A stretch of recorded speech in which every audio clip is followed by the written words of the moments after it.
Firman Tuhan hari ke-356 21 Desember tahun 2024. Yehezkiel pasal 37 ayat 14.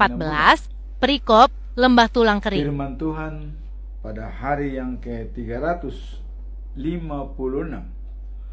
tanggal 21 Desember 2024 diambil dari kitab Yehezkiel pasal 37 ayat 14. Perikop, lembah tulang-tulang kering. Sebagai nats atau ayat inti adalah, Aku akan memberikan rohku ke dalammu sehingga kamu hidup kembali, dan aku akan membiarkan kamu tinggal di tanahmu, dan kamu akan mengetahui bahwa Aku Tuhan yang mengatakannya dan membuatnya. Demikian firman Tuhan. Sebagai bacaan pagi adalah diambil dari Markus pasal 13 ayat 32 sampai dengan 37. Perikop, tidak seorang pun tahu hari dan jamnya. Tentu hari kedatangan Tuhan. Dan bacaan malam diambil dari Yesaya pasal 12 ayat 1 sampai 6. Nyanyian syukur. Itulah firman Tuhan pada hari ini.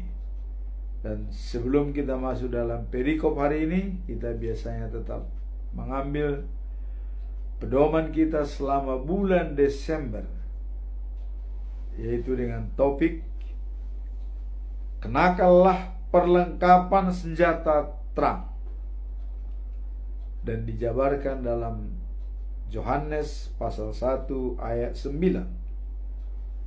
Terang yang sesungguhnya yang menerangi setiap orang sedang datang ke dalam dunia. Jadi terang yang sesungguhnya yang menerangi setiap orang sedang datang dalam dunia. Ini di hari-hari terakhir ini atau bulan Desember, selama bulan Desember, terang itu datang ke dunia. Siapakah terang itu?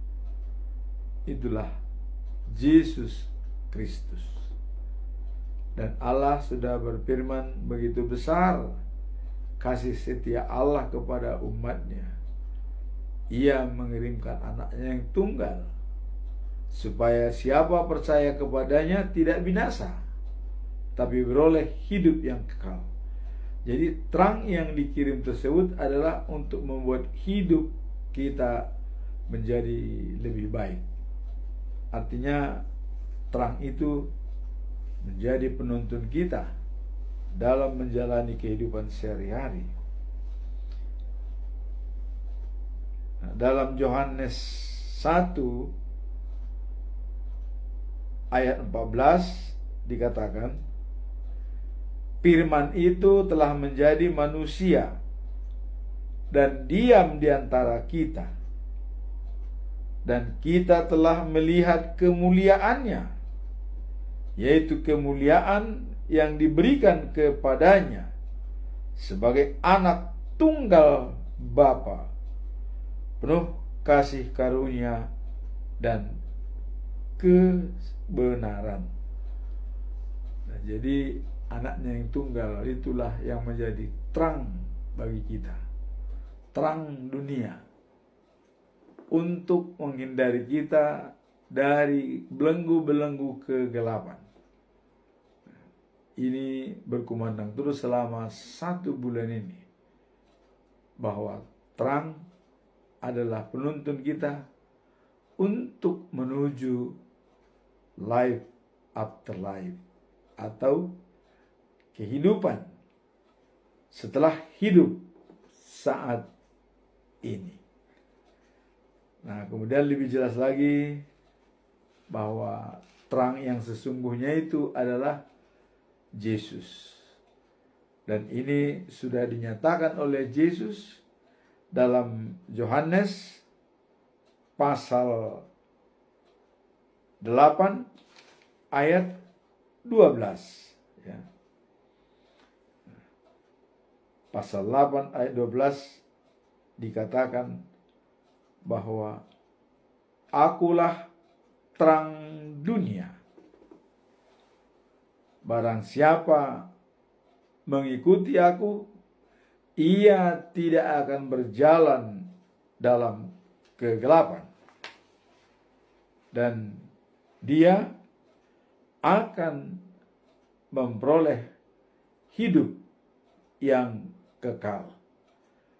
Karena terang itu adalah dari Allah, dan Allah sendiri merupakan terang yang dinyatakan oleh Tuhan Yesus Kristus dalam Yohanes pasal yang ke-8 ayat 12. Akulah terang hidup,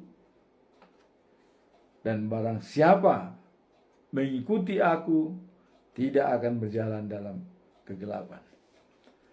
Nah, di samping Yesus sebagai terang, juga dinyatakan dalam Yohanes pasal yang 14 ayat 6 yang lebih spesifik bahwa akulah jalan, kebenaran, dan hidup. Tidak seorang pun sampai kepada Bapa tanpa melalui aku. Nah, jadi di sini sudah digarisbawahi bahwa hanya Yesus yang jalan kita untuk menuju Bapa di surga.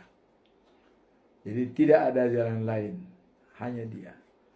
Namun ini sering dipertentangkan oleh para murid, ya. Dikatakan tidak ada seorang pun sampai kepada Bapa tanpa melalui Dia. Nah, ini diperdebatkan oleh murid. Filipus mengatakan, di mana Bapa itu? Tunjukkan kepada kami supaya kami puas. Kata Filipus kepada Yesus, ya. Nah, akhirnya Yesus mengatakan, Filipus, kau sudah lama bersama dengan saya, tapi kok masih belum tahu, ya, siapa aku ini sebenarnya. Nah, jadi Filipus masih belum tahu. Maka Yesus langsung berterus terang, ya, dikatakan bahwa melihat aku sama dengan melihat Bapa. Jadi kalau sudah melihat aku, sudah melihat Bapa. Lantas kemana lagi kamu cari Bapa itu? Kira-kira itu yang mau dikatakan oleh Tuhan Yesus. Karena aku bersatu dengan Bapa, Bapa bersatu dengan aku. Jadi jelas sudah. Kalau itu begitu, ya kita simpulkan saja bahwa Yesus sama dengan Bapa, sama dengan Tuhan. Ya, itu kira-kira. Karena melihat Dia sama dengan melihat Bapa. Nah, karena pada waktu Dia dibaptis juga, ya, ada Roh Allah turun dari langit, ya. Dan waktu Tuhan Allah bersuara dengan nyaring, langit terbuka, ya. Kemudian Roh Allah itu berarti hinggap di atas Yesus. Apa kata-kata Allah? Inilah anakku yang kukasihi, kepadanya aku berkenan, dan dia menyenangkan hatiku. Jadi tidak ada lain. Sudah jelas bahwa Yesus itulah senjata terang yang datang ke dunia itu dan menjadi manusia. Allah yang menjadi manusia. Nah, sebab dalam Yohanes 1 ayat 1, pada mulanya adalah firman. Kemudian firman itu berada di tengah-tengah kita. Dan firman itu sendiri adalah Allah. Itulah kebenaran firman. Jadi kebenaran firman di sini apabila kita semua menganggap bahwa Tuhan sama dengan Yesus, sama dengan Bapa, sama dengan Allah, sama dengan Roh Kudus. Ini kita harus garis bawahi supaya pengertian masalah Yesus, kebenaran dia semakin jelas. Karena beberapa kali disampaikan sama dia, ya, atau setidaknya katanya, kalian percayalah apa yang ku perbuat itu, kira-kira begitu. Itu kan tidak bisa manusia melaksanakan seperti itu, hanya Tuhan Allah. Nah, jadi kalau sudah begitu, ya, mari kita yakin bahwa Yesus itu sama dengan Tuhan. Itulah yang bisa kita lihat. Nah, kemudian kalau kita lihat kesimpulan daripada senjata terang ini, ya, ada 4 yang bisa kita lihat kesimpulan daripada senjata terang ini. Pertama adalah dia benar-benar dalam melawan kegelapan, senjata terang, sehingga kegelapan itu bisa disingkirkan, ya, dengan ketaatan dan dengan kemampuan terang yang berada dalam sanubari kita. Seperti Paulus mengatakan, habis gelap terbitlah terang. Artinya begitu dia waktu sebelum masuk Yesus, dia penganiaya. Nah, sekarang kita masuk dalam perikop hari ini. Perikop hari ini adalah Yehezkiel pasal 37 ayat 14. Aku akan meniupkan napas dalam diri mereka. Meniupkan napas. Jadi kalau kita lihat di sini, ya, ada di lembah tulang-tulang kering berserakan. Jadi banyak di situ manusia-manusia yang sudah meninggal, kita tidak kenal siapa, tapi dengan tulang belulang berserakan. Nah, itu bisa dihidupkan oleh Allah kembali. Jadi tidak ada mustahil bagi Tuhan. Segalanya bisa dijalankan, itu bisa dihidupkan kembali. Ya. Nah, maksudnya di sini pengertian yang sebenarnya, artinya orang yang sudah mati sesuai dengan janji Tuhan akan dibangkitkan. Jadi apa bedanya dengan lembah tulang belulang itu? Sama dengan mati. Hanya mati itu ada dikubur dengan baik, ada yang tidak dikubur sama sekali atau berserakan, bahkan dimakan oleh binatang buas. Ini pun bisa dihidupkan oleh Tuhan. Karena dengan kuasa dan pikiran Tuhan, ya, itu memang lebih mengutamakan kasihnya kekal dan abadi. Jadi kalau dalam perikop ini, ya, apa sebenarnya makna yang bisa kita ambil dari perikop ini? Makna dan pesan moral dari ayat ini apa?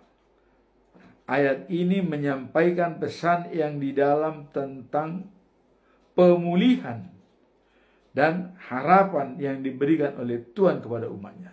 Jadi adanya pemulihan dan harapan. Sebab orang sudah banyak putus asa, tidak punya harapan lagi. Apapun yang terjadi dalam hidupnya tidak lagi jelas. Nah, ini dikatakan Tuhan bahwa bagi orang yang tidak punya harapan, itu akan diberikan oleh Tuhan. Ya.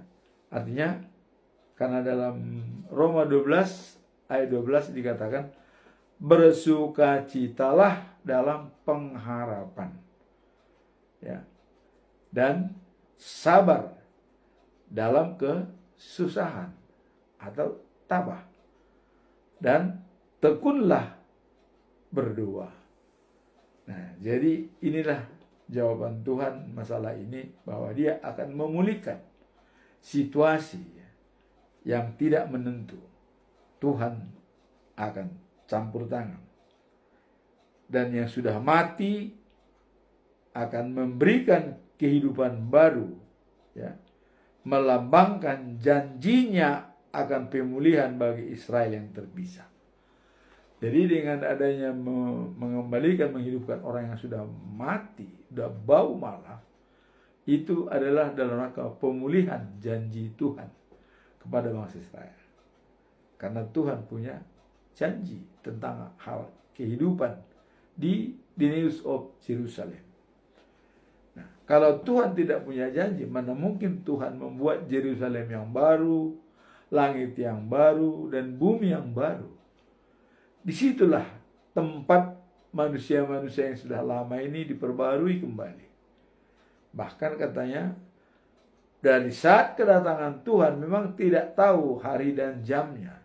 Tapi pada saat kedatangan itu, ya, banyak orang yang masih mau mengambil sesuatu yang tidak dipakai sebelumnya, ya. Ada yang bilang kalau di ladang katanya, ya, jangan pulang ke rumah ngambil pakaian. Kalau kamu di dalam suatu permainan, biarlah di situ. Kalau ada di atas atap, ya, tinggallah di situ pada saat kedatangan Tuhan. Namun tidak ada yang tahu siapa yang tahu kedatangan Tuhan. Tidak tahu. Nah, sehingga dengan perikop ini, tulang belulang yang sudah berantakan itu bisa dihidupkan oleh Tuhan, dipulihkan kembali. Demikian juga lah janjinya kepada kita. Nah, sekarang apa makna daripada perikop ini? Nah, dalam konteks ini Yehezkiel berbicara tentang lembah tulang kering yang melambangkan umat Israel yang telah kehilangan harapan. Pada saat itulah Tuhan berfirman, ya, Ia akan memberikan rohnya kepada mereka sehingga mereka akan hidup kembali. Jadi dalam hal membangkitkan orang mati itu bisa hidup kembali, itu roh Allah yang bekerja. Pada waktu malaikat Gabriel mengatakan kepada Maria bahwa kamu akan melahirkan seorang putra namanya Yesus. Maria bilang, dari mana dasarnya? Saya tidak kenal laki-laki. Bagaimana mungkin begitu? Tapi roh malaikat Gabriel menjelaskan, ya, katanya kepada Maria, roh Allah yang akan membuat itu semua terjadi. Nah, dalam hal ini pun dikatakan bahwa roh Allah yang akan mengembalikan, menghidupkan kembali tulang belulang yang sudah berserakan. Nah, sehingga apabila orang sudah hidup baru dengan roh baru, akan dibawa ke the News of Jerusalem yang baru. Dan di sanalah, di penghakiman itulah terakhir, apakah semua orang yang datang di sana yang sudah diberikan tempatnya, kalau di sebelah kanan itu kata Tuhan adalah domba, di sebelah kiri adalah kambing. Dengan ilustrasi sebelah kanan adalah melaksanakan apa yang diperintahkan Tuhan, tapi yang di sebelah kiri mereka berleha-leha dan tidak patuh kepada Tuhan. Maka hukumannya Tuhan akan memberikan. Nah, sekarang apa makna perikop Yehezkiel ini? Bahwa lembah tulang kering dihidupkan kembali oleh Tuhan. Makna perikop ini ialah kekuatan Tuhan untuk memberikan kehidupan kembali, ya, pada umatnya yang telah kehilangan harapan. Jadi orang yang sudah kehilangan harapan, ya, dia akan dipulihkan kembali seperti, ya, tulang, ya, yang berserakan dapat hidup kembali. Bahkan tulang-tulang yang di dalam air pun, yang mati di air atau di sungai atau di laut, itu dikembalikan, bisa dikembalikan. Inilah jaminan dari Tuhan bahwa satu pun manusia di dunia ini tidak luput dari pantauan Tuhan. Apapun tugasnya, bagaimanapun kedudukan, dan bagaimanapun tinggi jabatannya, Tuhan tetap melihat dari surga apa yang kita lakukan. Nah, kemudian makna yang kedua adalah pada Tuhan tidak ada istilah putus asa atau mustahil, tidak ada. Nah, dengan demikian Tuhan selalu hadir untuk menuntun kita keluar dari kegelapan menuju terang baru. Nah, jadi Tuhanlah yang menuntun kita dari kegelapan sampai kepada terang baru. Itulah makna daripada perikop ini. Bagaimana dengan pesan moral dari perikop ini? Ialah di dalam situasi yang paling putus asa sekalipun, dalam putus asa sekalipun, tidak punya harapan sama sekalipun, ya, Tuhan selalu memiliki rencana untuk pemulihan dan kehidupan baru. Nah, sehingga apapun yang akan diperbuat oleh Tuhan, kasih-Nya kekal dan abadi.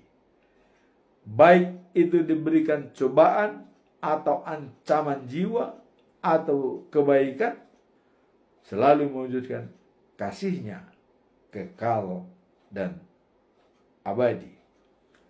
Nah, sekarang kita masuk dalam bacaan pagi, ya. Diambil dari kitab Markus pasal 13 ayat 32 sampai 27. Tidak seorang pun tahu hari dan jamnya Tuhan untuk melayat dan datang ke bumi ini. Tidak ada yang tahu. Tapi pastikah? Pasti. Ya, karena Tuhan sudah mengatakan akan menghidupkan yang sudah mati.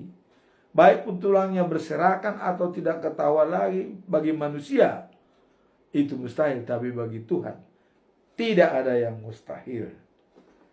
Nah, maka perlu untuk berjuang dari setiap saat juga sampai tua, datang dan tetap mengandalkan Tuhan. Nah, kemudian di sini dikatakan tidak seorang pun tahu hari dan jamnya. Nah, dalam perikop ini, ya, hanya Allah yang tahu kapan hari dan saatnya. Sehingga kita perlu selalu siap dan berjaga-jaga. Kalau kita lihat makna dari perikop ini mengenai hari dan jamnya, ya, dikatakan kita perlu berjaga-jaga dan siap setiap saat. Jangan sampai Tuhan datang, ya, punya yang jaga rumah tertidur. Nah, kalau Tuhan datang menjaga rumah tertidur, nah terus apa yang bisa diperbuat? Tidak ada, ya. Nah, jadi perlu kita renungkan apa makna dari perikop ini. Makna perikop ini yang pertama adalah hanya Allah yang tahu kapan hari dan saatnya, sehingga kita perlu setiap saat siap sedia dan berjaga-jaga. Karena Allah yang tahu hari dan jamnya kedatangannya, maka kita perlu bersiap-siap. Siap terus setiap hari, ya, kita selalu siap. Dan bagaimana kita supaya siap setiap hari? Kan tidak mungkin kita 24 jam tidak tidur. Nah, disinilah kesiapan kita berbeda dengan orang bodoh dan orang cerdik. Kalau orang cerdik, dia tidak bisa menjamin besok hidup. Maka untuk mencapai itu dia selalu berdoa dalam setiap aktivitasnya. Itulah gambaran daripada orang cerdik. Dia selalu berhubungan dengan Tuhan. Bagaimana dengan orang bodoh? Orang bodoh itu bisa tutup mata dan mati. Kenapa dia tutup mata? Karena berpikiran tuh bagaimana nanti. Masih ada hari, masih ada waktu. Kenapa harus sekarang dikerjakan katanya? Masih ada waktu. Ya. Jadi masih boleh ditunda. Padahal kedatangan Tuhan itu tidak ditunda dan tidak tahu jamnya hari apa. Maka tadi dikatakan perlu kesiapsiagaan. Nah kemudian makna yang kedua dikatakan bahwa dalam menanti, ya, dalam hal penantian kita kedatangan Tuhan. Nah seperti minggu-minggu Advent, ya. Minggu pertama Advent merupakan awal penantian Tuhan. Mulai mari kita berdamai. Minggu kedua mulai dijelaskan terang yang datang. Minggu ketiga, terang itu berguna untuk menerangi setiap jiwa. Minggu keempat, kitalah yang terang itu. Inilah Advent yang artinya terang itu sudah datang dan dia harus bercahaya, dan itu harus kita pegang bahwa cahaya kita, terang kita bisa membawa berkat bagi siapa yang diterangi. Nah, jadi di sini katanya menanti dengan aktif. Dengan aktif, ya, mempersiapkan diri. Jadi kita menanti dengan aktif, mempersiapkan diri di dalam iman dan perbuatan baik sambil menunggu kedatangan juru selamat ke dunia ini. Jadi dalam Galatia 6 ayat 9, jangan jemu-jemu berbuat baik, karena kita akan menuai pada saatnya bila kita tidak lemah. Itu merupakan jaminan. Jadi kita menuai pada saatnya kalau kita tidak lemah. Jadi makna tadi dikatakan pertama adalah hanya Allah yang tahu kapan hari dan saatnya. Maka untuk itu kita perlu siap dan berjaga-jaga setiap saat. Poin yang kedua dikatakan menanti dengan aktif, mempersiapkan diri dalam iman. Jadi iman percaya kita persiapkan. Karena kita dibenarkan karena iman. Jadi kita bisa diterima Allah itu hanya karena iman percaya. Kalau tidak ada iman, bagaimana mungkin kita bisa mencapai surga? Karena di surga itu bukan yang namanya agama Kristen, Katolik, Islam, Buddha, Hindu. Tidak ada itu ditanya di surga. Apa agamamu? Gak ada ditanya. Terus siapa sukumu? Tidak ada. Manusia itu semua sama ciptaan Tuhan. Tidak dibedakan. Tapi yang ditanya, kau beriman gak kepadaku? Itu. Nah, kalau yang hakim itu adalah Yesus Tuhan, ya. Nah, sekarang orang yang mengenal dialah yang patut diberikan penghakiman. Ya kalau nggak kenal dia mah, ya mungkin ya langsung saya tidak kenal kamu, udah pergi. Tidak ada pertimbangan lain karena tidak kenal. Nah makanya diwajibkanlah kita semua kenal dengan Yesus. Baru dalam penghakiman nanti, karena kita kenal yang mengadili kita, maka sudah semakin terbuka. Nah di sini tadi dikatakan adalah mempersiapkan diri aktif dengan iman kita sambil membuat perbuatan-perbuatan baik. Itulah di dalam penantian sebagai makna daripada perikop ini. Nah, sekarang apa pesan moral yang harus kita pegang dalam hal melihat semua makna tadi?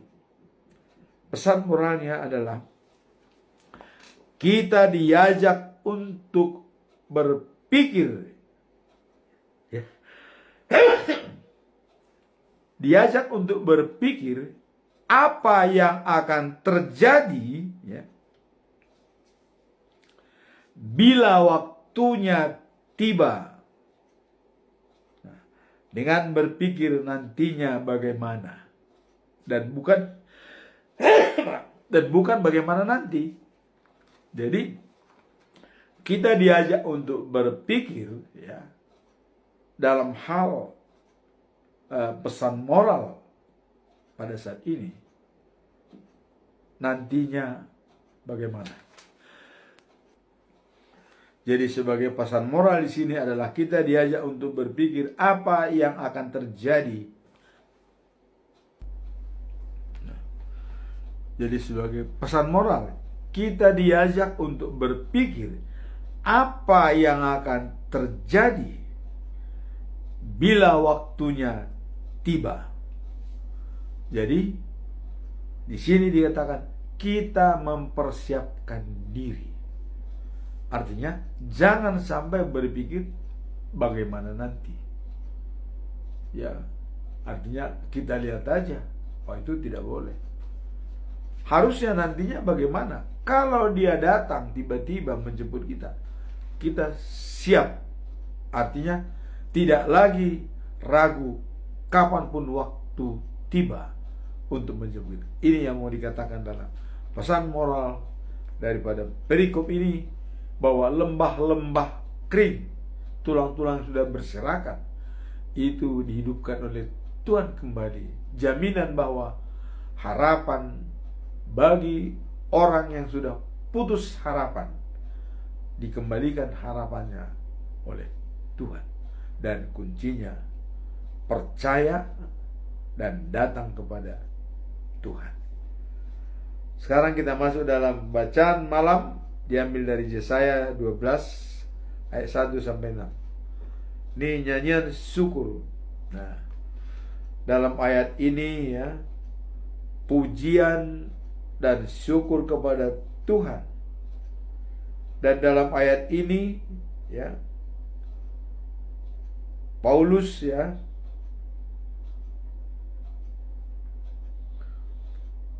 dan juga sering mengekspresikan, ya, bahwa mengucap syukur dalam segala hal. Nah, namun dalam perikop ini, ya, Yesaya atau penulis itu mengekspresikan kebahagiaan dan rasa sejahtera atas keselamatan serta bimbingan dari Tuhan yang menjadi sumber kekuatan dan pengharapan pada umatnya. Jadi artinya dengan adanya pujian dan nyanyian syukur kita, karena kita tahu bahwa sumber, ya, keselamatan dan sumber kekuatan dan juga pengharapan pada umatnya itu ada pada. Meskipun ada tantangan yang kita hadapi, kita harus selalu mengucap syukur atau apa yang kita rasakan atas penyertaan Tuhan dalam hidup kita. Nah, jadi walaupun kita menghadapi tantangan yang begitu sulit, kita tetap mengucap syukur. Kita lihat hamba Tuhan yang cukup sabar dalam menghadapi kehidupan yang bertubi-tubi merusak mental dia, yaitu Ayub. Hartanya semua habis. Di samping itu temannya membuli dia, Bahkan istrinya pun membuli dia. Ya. Kemudian dia sakit, penyakit borok. Tapi dia tetap tabah. Dia punya prinsip, kamu yang memberi, kau yang mengambil, terserah padamu. Kira-kira begitu. Karena dia sudah mengatakan, saya lahir tanpa baju, walaupun saya pergi tanpa baju, biasa saja. Itulah kata-kata Ayub. Tapi apa yang terjadi? Dengan kesabaran Ayub, dengan kesetiaannya kepada Allah, dan dia tidak berubah sedikit pun walaupun hartanya habis, tetap memuji dan memuliakan Tuhan. Hartanya 2 kali lipat. Nah, inilah dikatakan bahwa pujian syukur itu selalu kita kumandangkan walaupun kita dalam kesusahan. Jadi meskipun ada tantangan yang kita hadapi, kita harus selalu mengucap syukur atas penyertaan Tuhan dalam hidup kita. Nah, sekarang kita akan lihat apa makna perikop ini. Ya. Apa makna dan pesan moral? Kita lihat makna perikop ini adalah Tuhan adalah sumber penghidupan dan kekuatan yang memampukan umatnya untuk menghadapi segala situasi dengan penuh rasa syukur, mengingat kasih dan kemuliaannya. Nah, jadi Tuhan adalah sebagai sumber penghiburan dan kekuatan yang memampukan umatnya. Jadi kalaupun menghadapi tantangan itu, Tuhan tetap memberikan kemampuan bagi umatnya. Itulah sebabnya dikatakan apapun tindakan Tuhan, kasihnya kekal dan abadi. Itu karena kasih Tuhan. Tuhan juga kadang-kadang misalnya marah, ya karena kasihnya. Ya. Tapi jangan sampai murkanya benar-benar menghabisi manusia seperti air bah. Karena tidak lagi sopan manusia-manusia ciptaannya itu sudah dianggap tidak jelas, dibikinlah air bah. Mati semua, hanya Nuh berikut anaknya yang selamat. Nah, jadi di sini dikatakan makna adalah Tuhan adalah sumber penghiburan dan penuh rasa syukur mengingat kasih dan kemurahannya. Jadi kita selalu mengucap syukur dalam segala hal dan memberikan jalan Tuhan masuk ke dalam diri kita. Apabila Tuhan sudah berada dalam diri kita, maka kita sudah memperoleh kehidupan yang kekal dan sejati, dan juga mempunyai terang yang bersinar dalam hidup kita. Kemudian apa pesan moralnya? Pesan moral, berpikirlah positif dan berbagi berkat yang diberikan oleh Tuhan kepada kita, kepada sesama manusia, terutama dengan saudara seiman. Jadi di sini dikatakan selalu bertolong-tolongan. Kalau kita sudah ditolong oleh Tuhan dalam kesulitan, wajib hukumnya kita juga harus memberikan lagi berkat itu kepada yang membutuhkan. Sehingga estafet berkat itu bisa berjalan. Tuhan memberikan berkat pada kita, kita pun memberikan berkat itu kepada orang lain. Itulah dikatakan bahwa berkat itu akan bertambah kembali. Dalam istilah orang Batak ya, adalah buang ganda, holit mago. Itulah istilah. Apa arti falsafah ini? Buang ganda, holit mago. Artinya dalam falsafah Batak, selama kita tak memberi, itu akan bertambah semakin banyak. Itulah dikatakan buang ganda. Memberi, dan bertambah berkat itu. Tapi kalau holit mago, semakin kikir kita, semakin tidak diberikan. Semakin tidak diberikan, semakin habis. Itulah falsafah orang Batak. Buang-buang ganda, holit mago. Nah, di sini dikatakan tadi pesan moralnya adalah berpikir positif dan berbagi berkat yang diberikan oleh Tuhan kepada kita. Inilah ungkapan syukur kita, ya.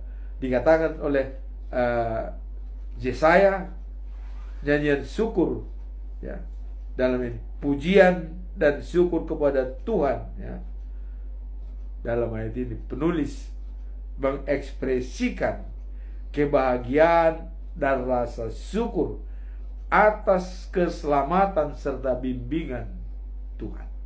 Jadi itulah ayat hari ini, firman Tuhan yang bisa kita lihat. Semoga firman ini semakin bertumbuh dalam diri kita masing-masing. Amin.